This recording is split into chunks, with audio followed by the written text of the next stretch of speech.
Hai teman-teman, apa kabarnya hari ini? Baik-baik saja kan?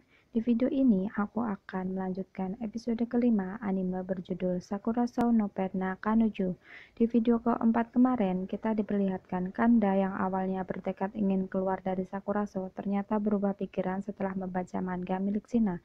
Lalu bagaimanakah keseharian Kanda ke depannya? Bikin ulah apa lagi Shina kali ini?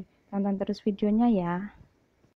Cerita dimulai dengan Kanda yang memeriksa hasil ujian Shina. Nilai bahasa Jepangnya 0, matematika 0, geografi dan sejarah juga 0. Bahkan Shina yang berasal dari Inggris, nilai bahasa Inggrisnya pun juga 0. Chihiro Sensei memberi tugas Kanda untuk mengajari Shina agar ujian remedial besok bisa lebih baik daripada nilai tesnya. Hal ini dikarenakan selama hidupnya Shina hanya mempelajari seni. Shina tidak pernah mempelajari hal lainnya. Kanda yang frustasi mengeluh pada Jin. Tiba-tiba Misaki datang dari arah jendela menggunakan seutas tali. Kanda meminta bantuan Misaki untuk tes remedial Shina, tapi Misaki dengan entengnya justru menyuruh Shina mengingatnya saja. Jinsan juga membenarkan, karena jurusan seni, musik, dan rupa memberikan tes yang sama untuk tes utama dan remedial. Kanda menyangkal hal itu akan membutuhkan waktu yang lama untuk menghafal, tapi Shina justru sudah hafal. Setelah dia selesai membaca tes latihan dengan sekali baca, Shina bisa mengingat dengan sekali lihat, karena dia membayangkan sebagai lukisan. Hal ini dibuktikan dengan Kanda yang mengetes Shina dan semua tebakannya benar. Terbuat dari apa sih otak Shina ini? Beneran nih orang jenius itu punya dunianya sendiri. Misaki menyela dengan mengajak main game Shina. Ini pertama kalinya Shina bermain game. Kanda dan Jinsan memilih mengobrol di ruang makan. Tiba-tiba Misaki datang dan menyeret Kanda untuk menggantikannya mengalahkan Shina. Misaki tidak terima karena Shina memenangkan permainan. Sampai akhirnya mereka begadang semalaman hanya untuk main game. Pagi harinya, Kanda mengantar Shina ke sekolah untuk mengikuti tes. Kanda berpesan pada Shina untuk tidak tertidur selama tes, dan Kanda akan menunggunya di kelas. Saat di kelas, Kanda dihampiri oleh Aoyama. Aoyama dipanggil ke sekolah karena telat membayar biaya tempat tinggalnya. Pihak sekolah akan memanggil orang tuanya jika bulan depan terlambat membayar lagi. Tiba-tiba perut Aoyama berbunyi. Kanda memberikan kue lapis yang dibelinya untuk Shina kepada Aoyama. Lalu Aoyama pergi untuk bekerja.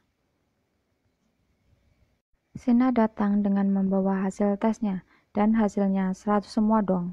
Hebat bener nih si Shina, belajar sebentar, main game semalaman, hasilnya tetap sempurna. Di perjalanan pulang, Shina minta dibelikan roti melon dari toko roti Hashimoto, karena Chihiro Sensei mengatakan jika Shina lulus tes, Kanda akan membelikannya. Di jalan, Kanda melihat Aoyama yang hampir pingsan saat bekerja paruh waktunya. Lalu mereka singgah ke taman bermain untuk memulihkan Aoyama. Aoyama yang keras kepala bilang bahwa dia baik-baik saja. Lalu Kanda memberikan saran agar minta orang tua Aoyama untuk mengirimkan uang sewa tempatnya tinggal. Tapi Aoyama tidak mau karena sebenarnya orang tua Aoyama menentangnya untuk masuk jurusan akting suara. Orang tuanya tetap memberinya izin masuk sekolah tersebut asal mampu membiayai dirinya sendiri. Kanda menyarankan kenapa tidak pindah ke Sakura Sou saja. Di sana biaya sewanya lebih murah karena bangunannya sudah tua. Tiba-tiba Shina bicara yang membuat Aoyama salah paham lagi. Kalimat yang dipakai Shina cukup ambigu seperti, "Aku ngantuk, kau tidak membiarkanku tidur semalaman," atau "Badanku sakit karena kita terus-terusan sampai pagi." Padahal yang dimaksud Shina adalah bermain game sampai pagi. Dan karena ucapan Shina itu membuat Aoyama mau pindah ke Sakura Sou untuk mengawasi mereka berdua.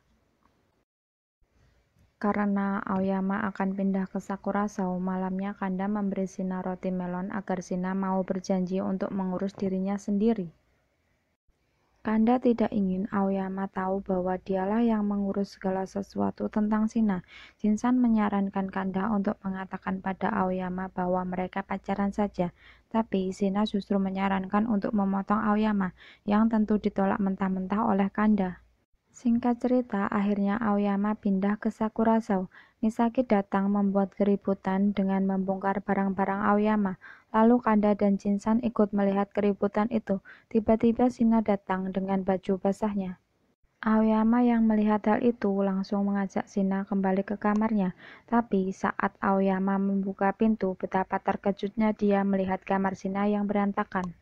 Akhirnya Kanda menjelaskan betapa uniknya Shina dan tugasnya yang harus mengurus Shina. Tapi Aoyama tidak mau hal itu dan mencalonkan dirinya mengurus Shina. Aoyama mulai mengajari Shina cara mencuci baju, yang justru membuatnya basah kuyup.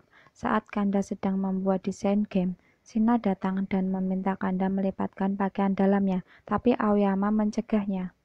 Saat mengajari masak pun juga berakhir dengan semangka yang dimasukkan Shina ke dalam oven dan akhirnya meledak. Shina juga masih sering begadang untuk menyelesaikan gambarnya, dan paginya selalu dibangunkan oleh Aoyama. Kanda yang sudah menyelesaikan dokumen desain gamenya meminta pendapat pada Ryonosuke, tapi setelah Ryonosuke membacanya, dia berpendapat bahwa dokumennya akan langsung gagal. Lalu Ryonosuke menjelaskan dengan bantuan Mai-chan konsep dan susunan membuat dokumen. Ryonosuke yang sudah bekerja di perusahaan besar tentu paham akan hal ini. Saat Kanda tidur, Shina tiba-tiba menyusulnya dan tidur di kamar Kanda. Shina tidak mau saat pagi Aoyama membangunkannya. Kanda mengalah dan pergi dari kamarnya. Dia bermaksud melanjutkan tidurnya di ruang tengah, tapi saat melihat Aoyama tertidur di kursi, Kanda bermaksud menyelimutinya. Tapi Aoyama terbangun dan langsung menonjok Kanda. Aoyama pikir Kanda menyelinap ke kamarnya, dan setelah sadar dia tertidur di ruang tengah, dia minta maaf. Aoyama tertidur karena menghafal dialog akting suara yang akan diadakan di pertunjukan sekolah tanggal 10 nanti, bertepatan dengan tanggal rilisnya manga pertama Shina. Kanda bermaksud membantu Aoyama menyelesaikan tugas-tugasnya, tapi Aoyama yang keras kepala menolak bantuan Kanda. Aoyama mengatakan dia bisa melakukan semuanya sendiri dan dia tidak butuh bantuan. Kanda yang tersinggung tentu marah dan mendebatnya, tapi Aoyama yang keras kepala justru membuat mereka berdua bertengkar. Sampai jumpa di episode selanjutnya. Jangan lupa like, komen, dan subscribe. Terima kasih.